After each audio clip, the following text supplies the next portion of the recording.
बघवा सवारी लगाए, रणभुइया में आके देवी युद्ध के शंख बजाए। युद्ध के शंख बजाए मैया, युद्ध के शंख बजाए, रणभुइया में आके देवी युद्ध के शंख बजाए।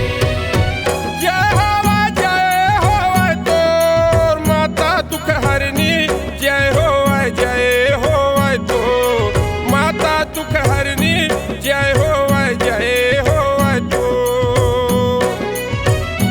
जय होवे तोर माता दुख हरनी, जय होवे तो माता दुख हरनी, जय होवे तो।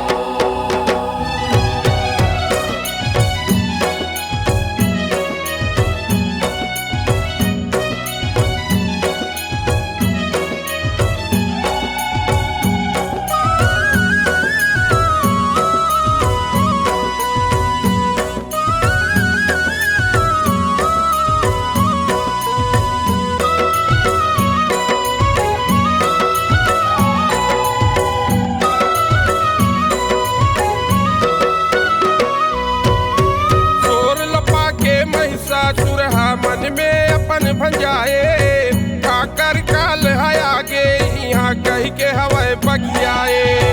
कहीं के हवे बगियाए मैया, कहीं के हवे बगियाए, काकर काल आगे यहाँ कहीं के हवे बगियाए। अपन दूत लापता करे पर महिषासुर भेजवाए, पारी पारी दानव मनला देवी हमारत जाए। देवी हमारत जाए मैया, देवी हमारत जाए, पारी पारी दानव मनला देवी हमारत जाए।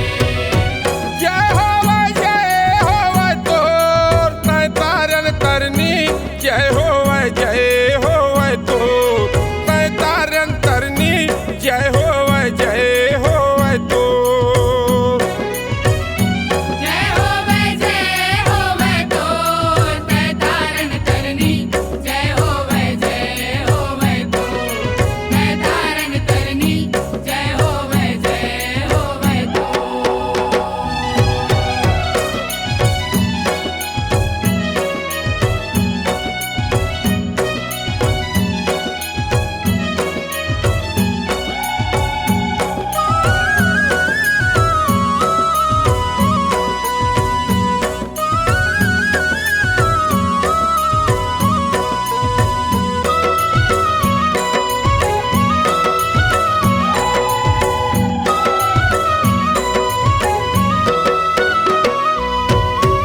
अस्त्र शस्त्र धर के असुर तब रणभुइया में आए, देवी दुर्गा यहु महिषासुर भारी युद्ध मचाए।